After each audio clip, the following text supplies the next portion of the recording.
Thanks for watching Mufti Nazim Kazmi Official.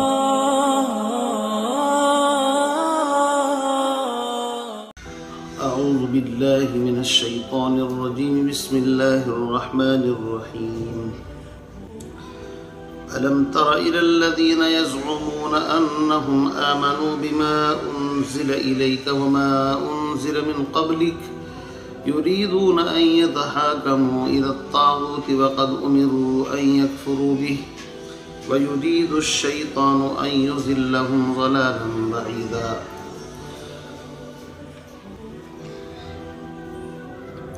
وإذا قيل لهم تعالوا إلى ما أنزل الله وإلى الرسول رأيت المنافقين يصدون عنك صدودا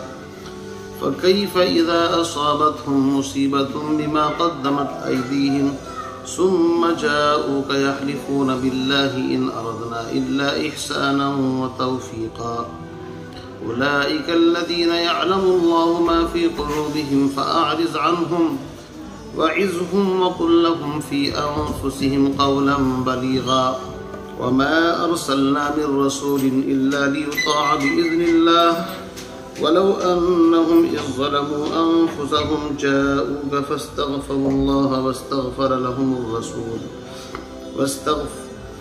لهم الرسول لوجدوا الله توابا رحيما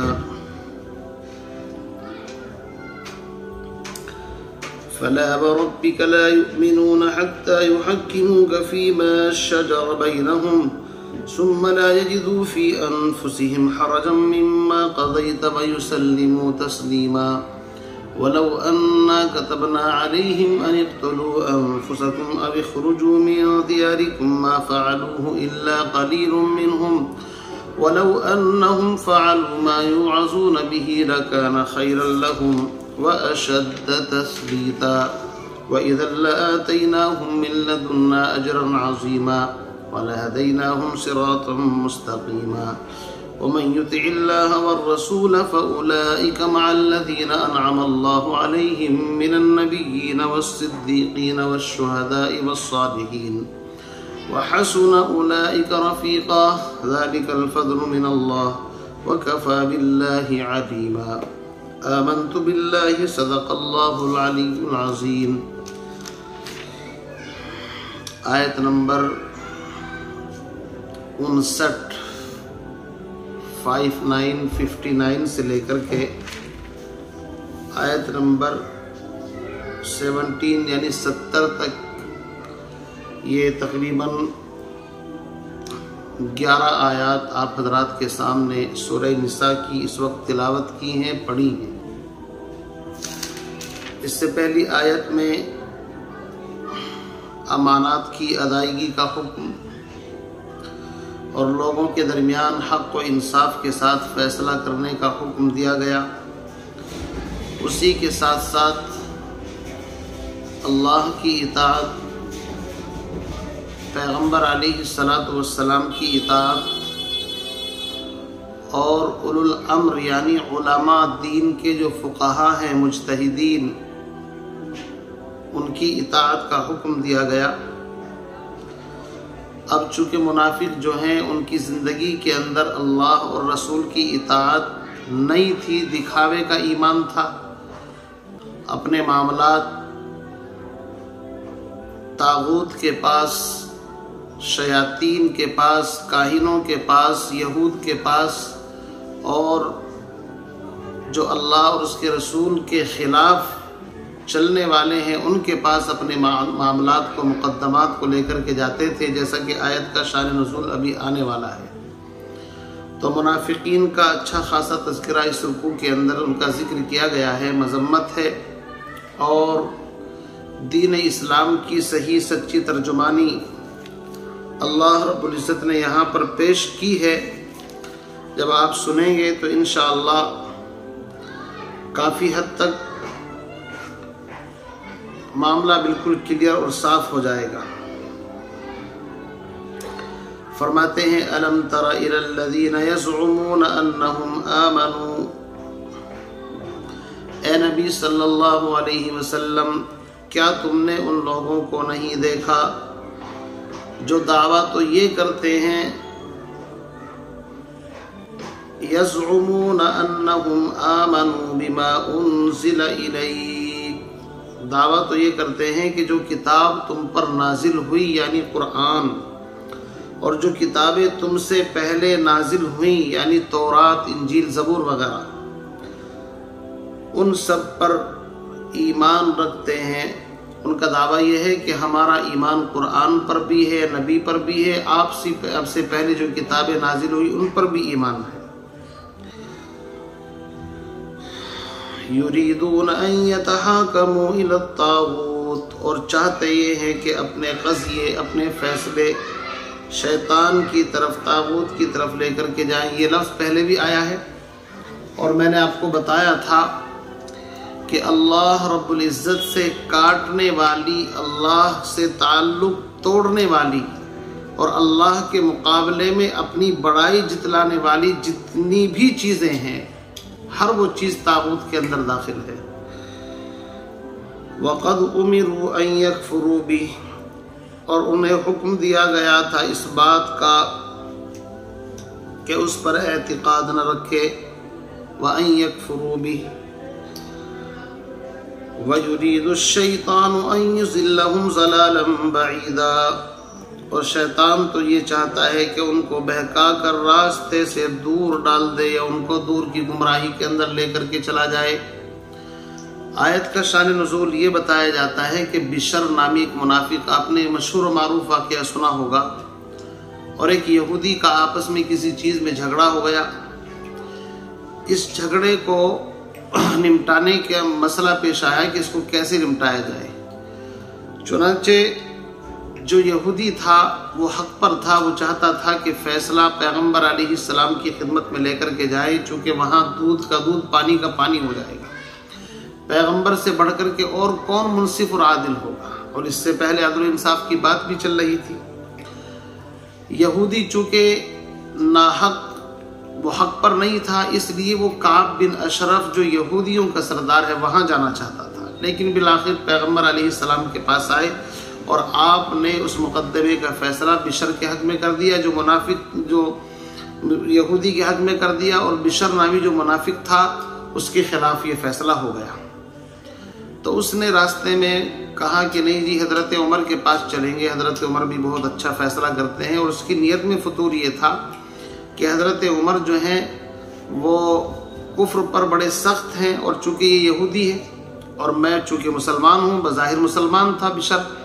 تو اس لیے میرے ساتھ نرمی کا معاملہ فرمائیں گے۔ چنانچہ وہ حق پر تھا، وہ وہاں بھی چلا گیا، اور اس نے جا کر کے ساری بات بتائی کہ ہم پیغمبر علیہ السلام کی خدمت میں گئے تھے، اور آپ نے ایسے ایسے فیصلہ میرے حق میں کر دیا، لیکن اس نے کہا کہ وہاں جانا ہے تو ہم یہاں بھی آپ کے پاس آ گئے۔ قصہ مختصر یہ ہے کہ حضرت عمر ابن خطاب رضی اللہ تعالیٰ اندر گئے اور تلوار لے کر کے آئے، اور اس منافق کی گردن آ کر کے اڑا دی، اور فرمایا کہ جو پیغمبر علیہ السلام کے فیصلے کو دل و جان سے تسلیم نہ کرے، عمر کی تلوار اس کا فیصلہ کرے گی۔ چنانچہ اس کے رشتہ داروں نے اور جو منافقین تھے بڑا شور مچایا کہ ایک مسلمان کو قتل کر دیا، یہ ہے وہ ہے۔ پیغمبر علیہ السلام کو بھی جب سرسری معلوم ہوا تو آپ نے بھی ناراضگی کا اظہار فرمایا شروع میں، لیکن جب تحقیق حال سے پتہ چلا کہ اس طرح کا معاملہ ہے تو قرآن پاک کی آیات نازل ہو گئی۔ آپ آگے دیکھیں گے فَلَا وَرَبِّكَ لَا يُؤْمِنُونَ، اور فیصلہ کر دیا گیا کہ پیغمبر علیہ السلام کی ذات ہر چیز کے اندر کامل طور پر اتھارٹی رکھتی ہے، سند کی حیثیت رکھتی ہے۔ وَمَا أَرْسَلْنَا مِن رَّسُولٍ إِلَّا لِيُطَاعَ بِإِذْنِ اللَّهِ، اللہ کے حکم سے، اللہ کی توفیق سے نبی کی ذات اس لیے ہے کہ اس کی اطاعت کی جائے، مقدمات میں بھی، انفرادی زندگی میں بھی، اجتماعی زندگی میں بھی۔ صرف نماز روزے کی حد تک نبی کی ذات کو محدود نہیں کرنا ہے جیسے کہ آج کل مسلمانوں نے سمجھا ہے، تو اس لیے اپنے مسائل دارالافتاء، دارالقضاء کے اندر لے کر کے جائیں تاکہ قرآن و سنت کی روشنی میں فیصلہ ہو۔ میرے بھائیوں، نبی علیہ السلام کو جب اس بات کا پتہ چلا تو آپ نے فرمایا انت الفاروق، کہ تو فاروق ہے، یعنی حق اور باطل کے درمیان فرق کرنے والا، تبھی سے آپ کا یہ لقب پڑا ہے۔ تو اصل چیز ہے پیغمبر علیہ السلام کی اطاعت کی، محمد سے وفا تو نے تو ہم تیرے ہیں، یہ جہاں چیز ہے کیا لوح و قلم تیرے ہیں۔ محمد کی محبت دین حق کی شرط اول ہے،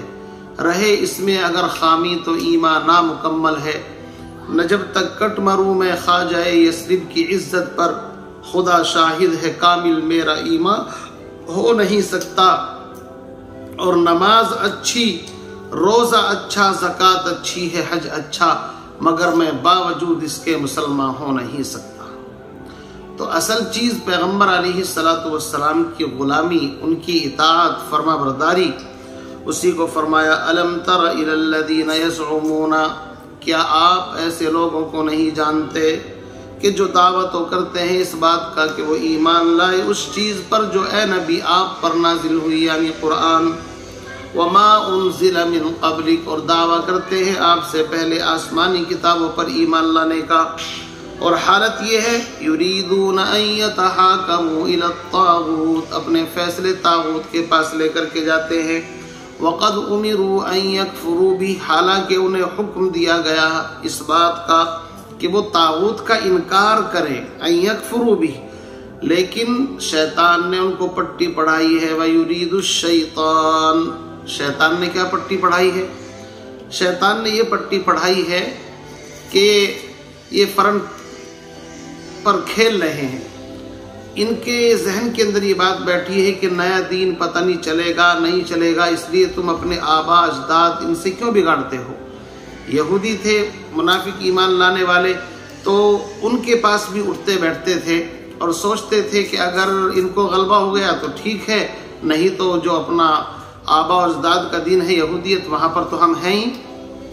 اسی کو فرمایا وَيُرِيدُ الشَّيْطَانُ أَن يُضِلَّهُمْ ضَلَالًا بَعِيدًا۔ آگے فرماتے ہیں وَإِذَا قِيلَ لَهُمْ تَعَالَوْا إِلَى مَا أَنزَلَ اللَّهُ وَإِلَى الرَّسُولِ، اور جب ان سے کہا جاتا ہے کہ جو حکم خدا نے نازل فرمایا ہے اس کی طرف رجوع کرو اور پیغمبر کی طرف آؤ، تو تم منافقوں کو دیکھتے ہو کہ تم سے اعراض کرتے ہیں اور کنی کترا کر کے نکل جاتے ہیں۔ یہ حال تھا منافقین کا۔ تو پتہ یہ چلا کہ جو آدمی اللہ اور رسول کا کلمہ پڑھے لیکن فیصلے اللہ اور رسول کی مرضی کے مطابق نہیں، اپنی من چاہی اس کے مطابق فیصلے چاہے، تو اللہ رب العزت نے ان کی کلی یہاں پر کھول کر کے رکھ دی وَإِذَا قِيلَ لَهُمْ تَعَالَوْا إِلَى مَا أَنزَلَ اللَّهُ وَإِلَى الرَّسُولِ رَأَيْتَ الْمُنَافِقِينَ يَصُدُّونَ عَنْكَ صُدُودًا۔ آگے فرمایا فَكَيْفَ إِذَا أَصَابَتْهُمْ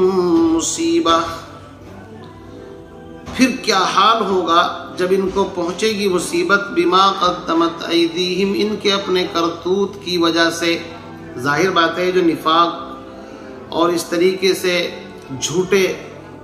دعوے کر رہے ہیں ایمان کے، لیکن ایک نہ ایک دن کلی تو کھلے گی، جیسے بشر نامی منافق کی کھل گئی، تو پھر جب اس کی پاداش میں بشر جیسا حال ہوگا یا اور کوئی آفت ان کے اوپر آئے گی، اس وقت کیا حال ہوگا۔ فرماتے ہیں فَكَيْفَ إِذَا أَصَابَتْهُمْ مُصِيبَةٌ بِمَا قَدَّمَتْ أَيْدِيهِمْ ثُمَّ جَاءُوكَ يَحْلِفُونَ، پھر آتے ہیں تیرے پاس قسمیں کھاتے ہوئے۔ منافق کی تو پہچان ہی اللہ کے نبی نے بتائی ہے، آیت المنافق ثلاث اذا حدث كذب واذا وعد اخلف واذا اؤتمن خان، اور منافق کی ایک پہچان یہ بھی ہے کہ قسمیں کھاتا ہے بات بات پر، جھوٹی قسمیں، یہ بھی منافق کی پہچان ہے۔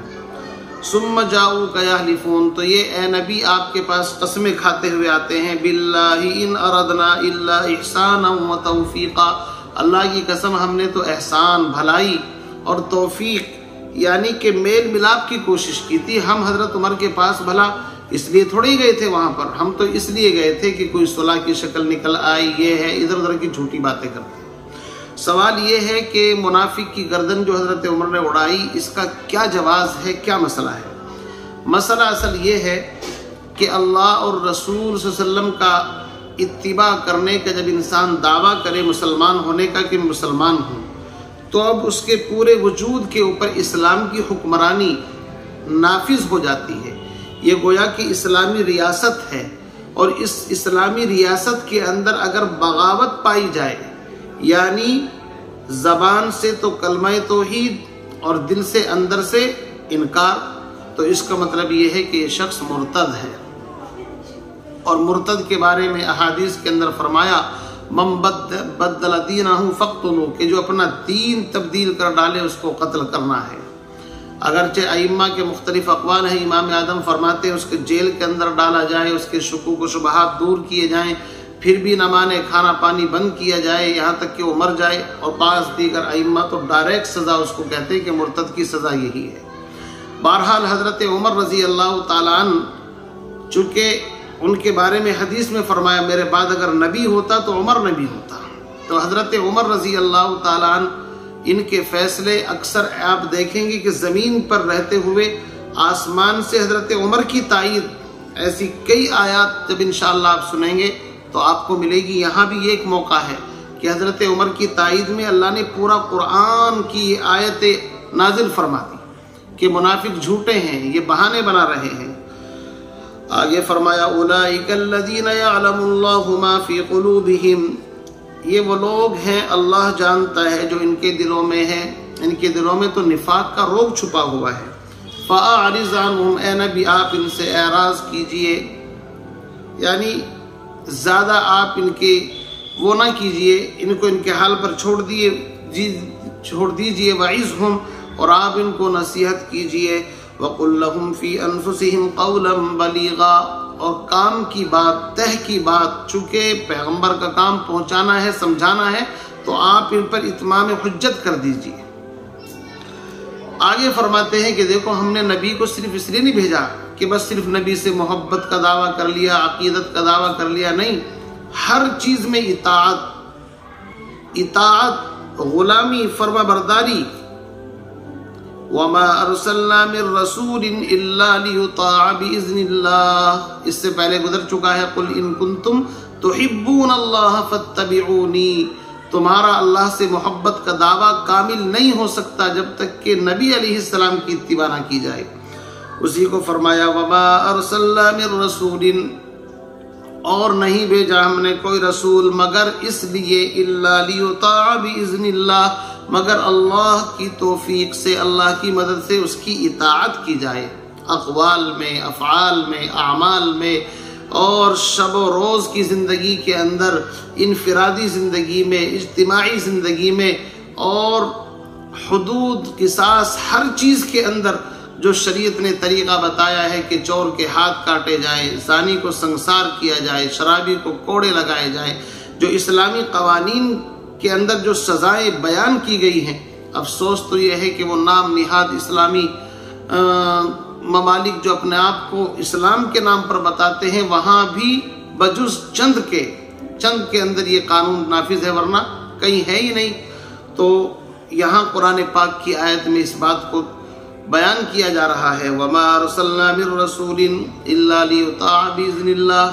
وَلَوْ أَنَّهُمْ إِذ ظَّلَمُوا أَنفُسَهُمْ۔ اب چونکہ منافقین کا جرم بڑا ہے، اس لیے ان کو کہا جا رہا ہے کہ اگر یہ غلطی کرنے کے بعد پیغمبر کی خدمت میں حاضر ہو جاتے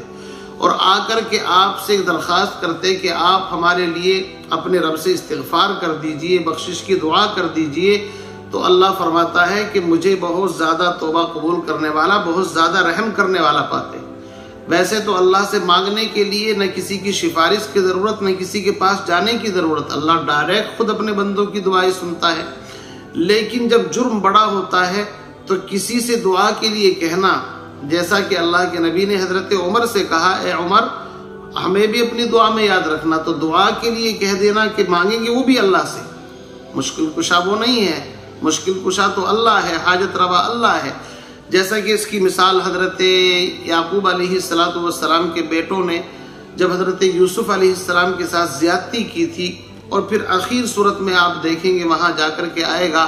کہ جب ان کا جرم ثابت ہو گیا سب کچھ، تو ندامت کے ساتھ ابا جان کے پاس آئے کہ اے والد محترم آپ ہم سب کے لیے اپنے رب سے استغفار اور دعا کر دیجئے۔ تو حضرت یعقوب علیہ السلام نے کہا تھا سأستغفر لکم، میں ان قریب تمہارے لیے استغفار کروں گا، یعنی مناسب موقع کا مجھے انتظار ہے۔ مفسرین نے لکھا ہے کہ تہجد کے وقت میں کسی خاص مخصوص وقت کے اندر میں تمہارے لیے دعا کروں گا۔ تو ایسے ہی اللہ یہاں پر فرما رہے ہیں کہ منافقین نے جب نفاق کیا، غلطی ان سے ہو گئی، تو ان کو آنا چاہیے تھا پیغمبر علیہ السلام کی خدمت میں، اور اگر آ کر کے درخواست کرتے تو اللہ بہت زیادہ ان کی توبہ کو قبول کر لیتے۔ بعض مفسرین نے یہاں یہ بھی لکھا ہے کہ یہ بات پیغمبر علیہ السلام کی اب دنیا سے پردہ فرمانے کے بعد تو حضرت علی رضی اللہ تعالیٰ عنہ سے روایت کرتے ہوئے علامہ قرطبی نے واقعہ لکھا ہے کہ ایک دیہات کا آدمی آیا اور اس نے یہی آیت آ کر کے روضہ رسول کے اوپر پڑھی اور چمٹ گیا، یہاں تک کہ پیغمبر علیہ السلام کی قبر مبارک سے آواز آئی، قد غفر لک، تیرے گناہ معاف کر دیے گئے۔ تو اس طرح کی کرامتیں ہو سکتی ہیں، چونکہ کرامت کا کوئی منکر نہیں ہے، لیکن عام ضابطہ یہی ہے کہ انسان گناہ اگر کر لے تو اللہ کی بارگاہ میں معافی مانگے۔ فرمایا وَلَوْ أَنَّهُمْ إِذْ ظَلَمُوا أَنفُسَهُمْ، اور اگر یہ لوگ جس وقت انہوں نے اپنی جانوں پر ظلم کر لیا تھا، ظلم تو یہی ہے، جھوٹ بولا، نفاق کیا، اپنے مسائل کو لے کر کے وہاں پر گئے اور پھر جھوٹی سچی تعویل کر رہے ہیں کہ نہیں ہمارا مقصد تو یہ تھا وہ تھا۔ فرمایا کہ جب انہوں نے اپنی جانوں پر ظلم کر لیا تھا، جاؤکا، اگر یہ آپ کے پاس آتے، فاستغفر اللہ، اور اللہ سے استغفار معافی چاہتے۔ استغفار بڑی چیز ہے، بڑی چیز ہے، بڑی چیز ہے۔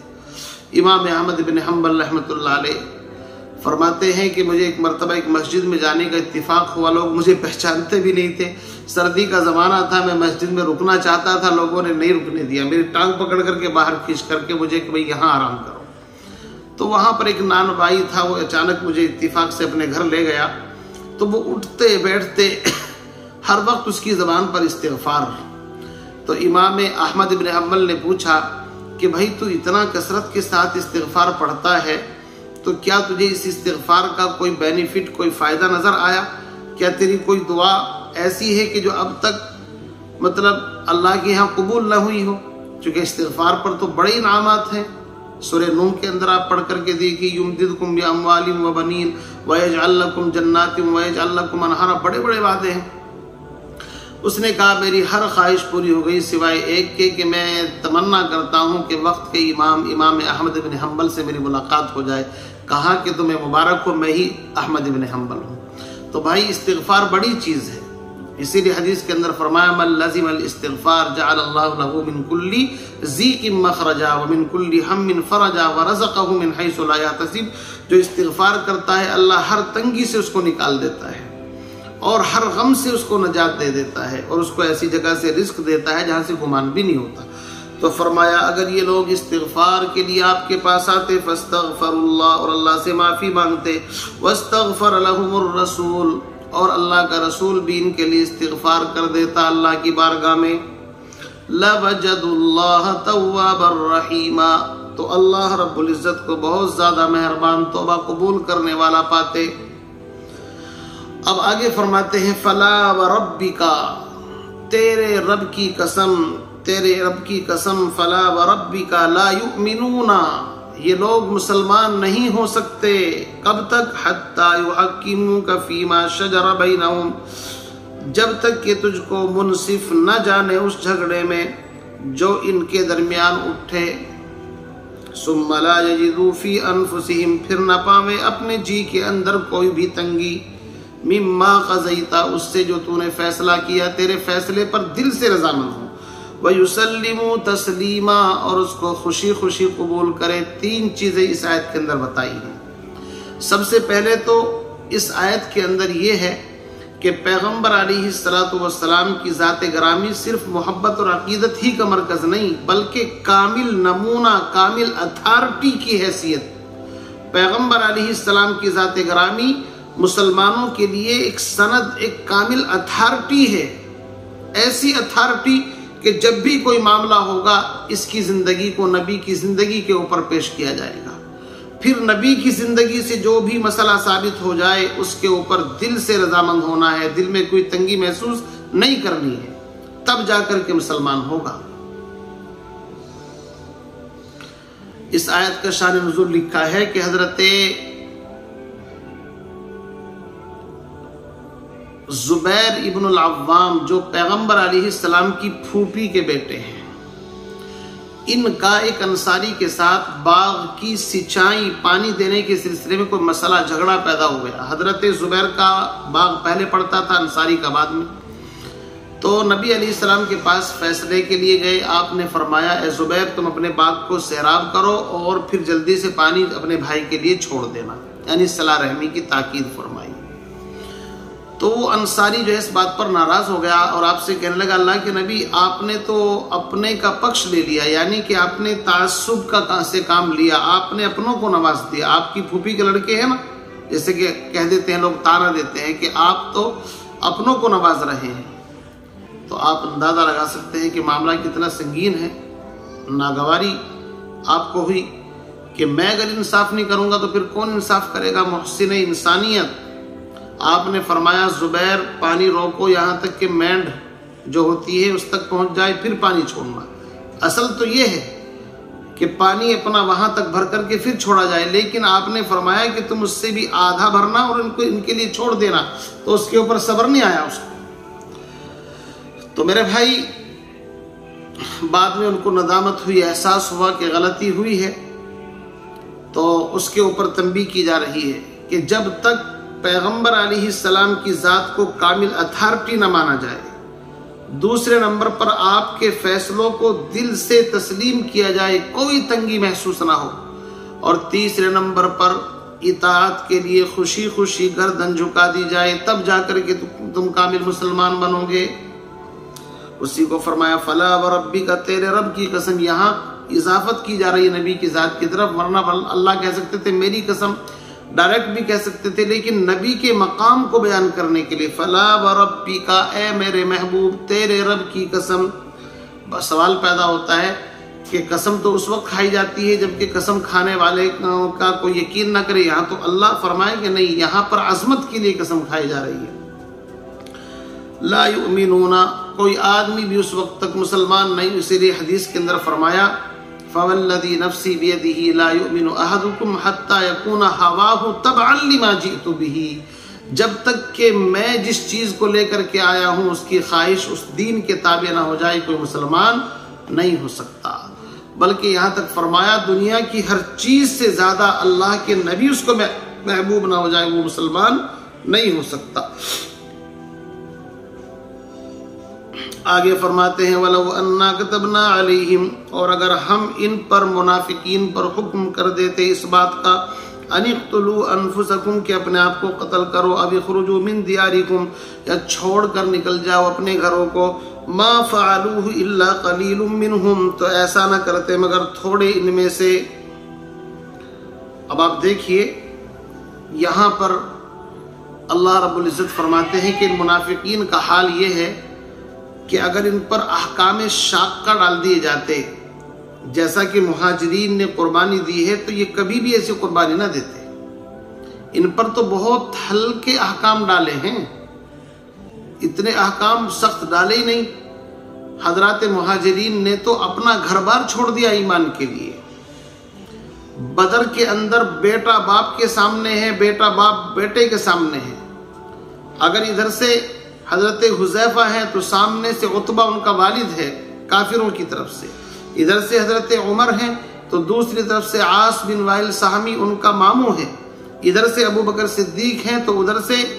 عبد الرحمن جو بعد میں مسلمان ہوئے حضرت ابو بکر صدیق کے صاحبزادے، اس طرح کی کنڈیشن تھی۔ اللہ فرماتے ہیں کہ ہم نے تو احکام بھی بڑے نرم دیے ہیں، اگر تھوڑے سے سخت احکام دے دیے جاتے جیسا کہ بنی اسرائیل کو دیے گئے کہ جب ان سے لغزش ہوئی، گناہ ہوا، تو اللہ نے کیا کہا تھا ان سے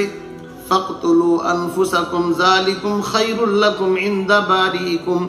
کہ تم قتل کرو اپنی جان کو، یہاں تک کہ 70,000 بنی اسرائیل ذبح کر دیے گئے، اپنوں نے اپنوں کو ذبح کیا۔ اسی طریقے سے ان کو وطن سے نکلنا پڑا، مصر سے کہا کہ اخرجو یہاں سے نکلو، وہ نکل کھڑے ہوئے۔ تو اللہ فرماتے ہیں کہ اگر ان منافقین کو ایسا کوئی سخت حکم دے دیا جاتا پھر تو ایک دم بھاگ جاتے، اور ان کے اوپر اتنی سختی بھی نہیں، بڑی نرمی کے ساتھ اللہ کے نبی ان کو حکم دیتے ہیں، پھر بھی ان کا حال یہ ہے۔ اسی لیے بعض روایت میں آتا ہے کہ جب ابو بکر صدیق نے بات سنی، کہا اللہ کے نبی اگر حکم دیا جائے کہ تم اپنے آپ کو قتل کرو، میں لبیک تیار ہوں۔ حضرت عمر سے بھی ایسا ہی مروی، آپ نے فرمایا میں جانتا ہوں بعض لوگوں کے دلوں میں ایمان پہاڑ کی جڑوں سے بھی زیادہ مضبوط ہے، اور اے ابو بکر تم انہی لوگوں میں سے ہو، عمر تم انہی لوگوں میں سے ہو۔ تو آپ اندازہ لگا لیجیے کہ کتنا بڑا مقام ہے ان حضرات کا۔ اسی طرح روایت میں آتا ہے کہ حضرت مقداد ابن اسود رضی اللہ تعالیٰ عنہ نے یہ پوچھا اس انصاری سے، جب وہ باہر نکل کر کہا کہ معاملہ کیا ہے،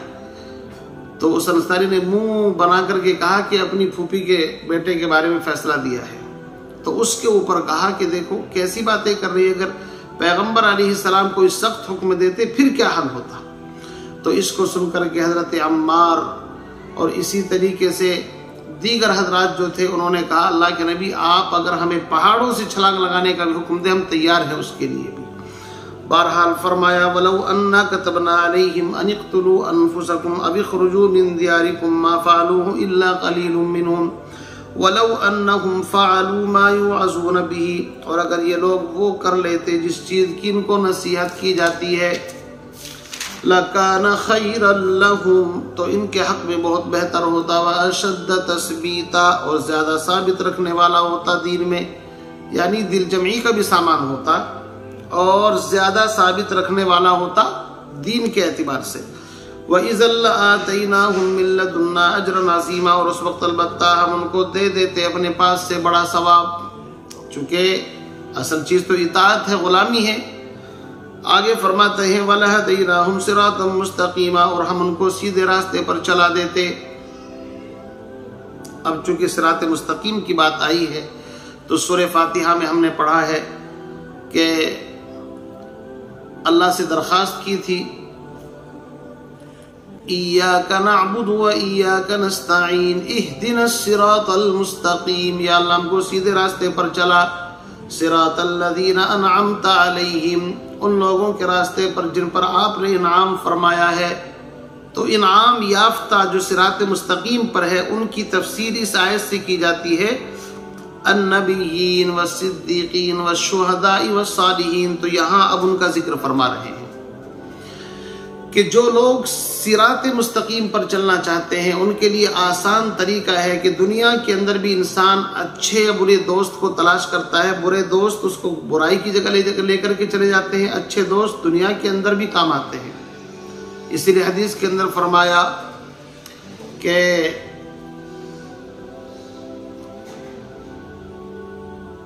اچھا دوست جو ہے اس کی مثال ایسا ہے جیسے مشک اور عنبر بیچنے والا، اس کے پاس بیٹھو گے خوشبو آئے گی، اور برا دوست ایسا ہے جیسے لوہار کی بھٹی اور کوئلہ دہکانے والا، اس کے پاس بیٹھو گے تو کپڑے جل جائیں گے۔ جی ہاں، اب اسی کو فرماتے ہیں وَمَن يُطِعِ اللَّهَ وَالرَّسُولَ، کہ جو شخص اللہ اور رسول کی اطاعت کرے گا، فَأُولَئِكَ مَعَ الَّذِينَ أَنْعَمَ اللَّهُ عَلَيْهِمْ، تو یہ لوگ ان لوگوں کے ساتھ ہوں گے جو اللہ اور رسول کی اطاعت کرے، یعنی مطیعین کن کے ساتھ اٹھائے جائیں گے؟ ان لوگوں کے ساتھ جن پر اللہ نے انعام فرمایا۔ اور انعام یافتہ بندے چار ہیں۔ سب سے پہلا درجہ من النبیین، جن کا قلب پیغمبر انبیاء کے قلوب اللہ کے نبی کی جو وحی ہوتی ہے اس کا ڈائریکٹ ایک دم فیضان ان کے قلوب کے اوپر پہنچتا ہے۔ اسی لیے نبی کو انسان اپنی محنت سے نہیں بن سکتا، نبوت اللہ اپنے خاص فضل سے عطا فرماتا ہے۔ اسی لیے فرمایا اللہ یعلم حیث یجعل رسالتہ، تو نبی جو ہوتا ہے وہ اللہ کی طرف سے میسج پیغام پہنچانے والا ہوتا ہے، میسنجر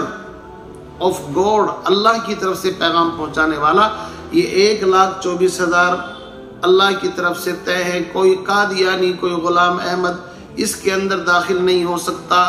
اس لیے کہ آدم سے لے کر حضور تک یہ پورا ایک محل تیار ہے، اس کے اندر کوئی گنجائش نہیں ہے۔ تو فرمایا کہ جو لوگ اللہ اور رسول کی اطاعت کریں، ان کی فرما برداری کریں، ایسے لوگوں کا حشر کل قیامت کے دن کس کے ساتھ ہوگا؟ مع النبیین، نبیوں کے ساتھ۔ پھر نبیوں کے بعد دوسرا درجہ ہے وہ صدیقین۔ صدیق اس کو کہتے ہیں کہ جس کا جز پورے بدن کا ایک ایک جز صداقت سے لبریز ہو، اور جزء لا یتجزا کے طور پر بھی وہاں پر کذب جھوٹ کا ذرہ برابر دخل نہ ہو۔ یعنی کہ حضرت مجدد الفسانی نے اس کو سمجھایا جیسے کہ شیشے کے اندر کوئی انسان سامنے کھڑا ہو تو جو عکس دکھائی دیتا ہے وہ اس بندے کا ہے جو اس کو اپنا جو کھڑا ہوا ہے شیشے کے سامنے۔ پیغمبر علیہ الصلوۃ والسلام کی ذات کا عکس کامل ہوتا ہے، لیکن وہ نبی نہیں ہوتا، چونکہ نبی پر وحی آتی ہے، پیغام آتا ہے، وہ سلیکٹ ہے، لیکن نبی کے قلوب کا ڈائریکٹ جو فیض ہے وہ وہاں صدیق کے اوپر منتقل ہوتا ہے، اور قیامت تک صدیق پیدا ہوتے رہیں گے، لیکن صدیق اکبر صرف ایک ہستی ہے، وہ ہے سیدنا ابو بکر صدیق رضی اللہ تعالیٰ عنہ، ان کی ذات گرامی۔ تو صدیق نبوت کے مقام پر گویا کہ کھڑا ہوا ہے، لیکن تھوڑا فرق ہے، فرق مراتب ہے، ایک جگہ پر نہیں ہے۔ فرمایا پہلا درجہ ہے نبی کا، پھر دوسرا ہے صدیقین، تیسرا نمبر پر والشہداء، صدیق میں ابو بکر صدیق آ گئے، شہداء کے اندر حضرت عمر، حضرت عثمان، حضرت علی۔ شہید اس کو کہتے ہیں جو اپنے خون کے قطرے سے اعلاء کلمت اللہ، اللہ کے ایک ہونے کی گواہی دے۔ جان انسان کو سب سے پیاری ہے، لیکن جس پیاری چیز کو بھی دین کے اوپر قربان کر دے، اس کا مطلب یہ ہے جان دی ہوئی اسی کی تھی، حق تو یہ ہے کہ حق ادا نہ ہوا، تو اللہ اس جان کو لے کر کے ان کو اتنا بڑا انعام دیتا ہے کہ یہ اپنی جان کی بازی دے کر کے گویا کہ اللہ کے حضور میں ایمان کی شہادت دے رہا ہے، اس لیے ان کا درجہ بہت اونچا ہے، والشہداء۔ اور چوتھے نمبر پر فرمایا والصالحین، جس کا قول فعل نظریہ بالکل صحیح ہو، درست ہو، شریعت و سنت کے مطابق، اس کا صالحین کہتے ہیں۔ اسی لیے حضرت عیسیٰ علیہ السلام کے بارے میں بھی آیا ہے صالحین کا لفظ، حضرت یحییٰ ان کے بارے میں بھی آیا ہے صالحین کا لفظ، اور حضرت یوسف علیہ السلام نے بھی دعا کی تھی توفنی مسلما والحقنی بالصالحین۔ تو یہ چار قسم کے لوگ ہیں، نبی، صدیق، شہداء، صالح۔ اور پانچواں درجہ ہے مطیعین، من یطع اللہ والرسول، جو اللہ اور رسول کی اطاعت کرے۔ یہ اطاعت کرنے والے ان چار لوگوں کے نقش قدم پر ہوں گے، نبیوں کے، صدیقین کے، شہداء کے، صالحین کے۔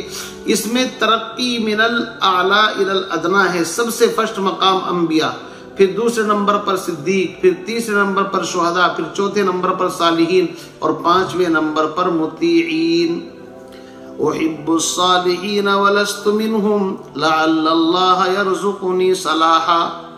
تو اصل چیز ہے نبی کی اطاعت۔ تعصی الرسول وانت تظہر حبہ، تعصی الرسول وانت تظہر حبہ، شاعر کہتا ہے کہ تو رسول کی نافرمانی کرتا ہے اور دوسری طرف ان سے محبت کا دعویٰ بھی کرتا ہے، تو یاد رکھ تیرا یہ دعویٰ سراسر غلط ہے، جھوٹا ہے، صحیح نہیں ہو سکتا، اس لیے کہ جو شخص محبت کرتا ہے جس سے ان المحب لمن یحب مطیع، اس لیے کہ جو انسان کسی سے محبت کرتا ہے تو محبت کرنے والا اپنے محبوب کی اطاعت بھی کیا کرتا ہے۔ اس لیے میرے عزیز بزرگوں بھائیوں، اس آیت میں اللہ رب العزت نے یہ چار قسم کے لوگوں کا تذکرہ فرمایا، اور بڑی اہم باتیں یہاں پر ارشاد فرمائی جا رہی ہیں۔ اس لیے یہ سورہ فاتحہ کی تفسیر میں جو صراط الذین انعمت کا لفظ آیا ہے، اہدنا الصراط المستقیم، اس کی بھی گویا کہ ایک طریقے سے تفسیر چل رہی ہے کہ جن لوگوں پر اللہ نے انعام فرمایا ہے وہ کون لوگ ہیں۔ ان انعام یافتہ بندوں کا تذکرہ اللہ نے یہاں پر فرما دیا۔ اللہ اکبر کبیرہ۔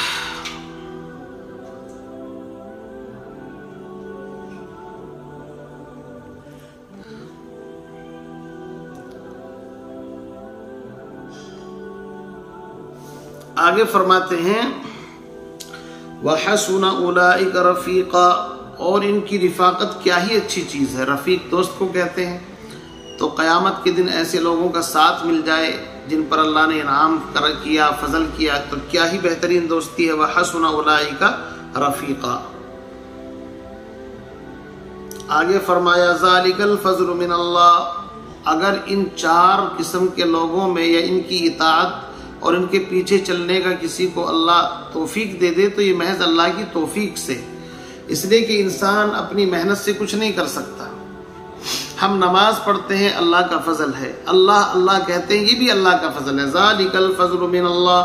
یہ فضل ہے اللہ کی طرف سے، وَكَفَى بِاللَّهِ عَلِيمًا، اور اللہ کافی ہے، جاننے والا ہے۔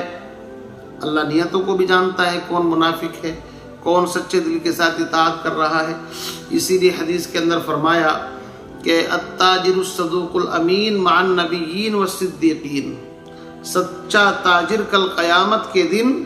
انبیاء، صدیقین اور شہداء کی صف کے اندر کھڑا ہوگا۔ تو آپ اندازہ لگائیے کتنا اونچا مقام ہے کہ نیک سچا تاجر کل قیامت کے دن انبیاء اور صدیقین کی فہرست کے اندر اللہ اس کو داخل فرمائے گا۔ اس لیے کچھ معمولی مقام نہیں ہے، بہت اونچا مقام ہے۔ تو پورے سبق کا خلاصہ یہ ہے کہ پیغمبر علیہ السلام کی ذات گرامی ایک انسان کے لیے اتھارٹی، کامل سند ہے، حجت ہے، آپ کا نمونہ، قول بھی، فعل بھی، عمل بھی، اور صرف نماز، روزہ، زکوٰۃ، حج ہی نہیں بلکہ انفرادی، اجتماعی زندگی، اور چاہے وہ قانون سے متعلق ہو، چاہے مقدمات سے، جھگڑوں سے متعلق ہو، ہر چیز کے اندر پیغمبر علیہ السلام کی ذات ایک کامل اتھارٹی ہے۔ جب تک پیغمبر علیہ السلام کی ذات کی کامل اطاعت نہیں ہوگی، اتباع نہیں ہوگی، تو یہ دو رنگی کہلائے گی، اور دو رنگی چھوڑ دے یک رنگ ہو جا، سراسر موم یا پھر سنگ ہو جا۔ جی ہاں، اللہ تعالیٰ سے دعا فرمائے ہم تمام کو پیغمبر علیہ السلام کی کامل اطاعت، فرما برداری، غلامی نصیب فرمائے، اور پیغمبر علیہ السلام کے نقش قدم پر اللہ مجھے آپ کو چلنے کی سعادت اور توفیق نصیب فرمائے۔ وآخر دعوانا الحمدللہ رب العالمین۔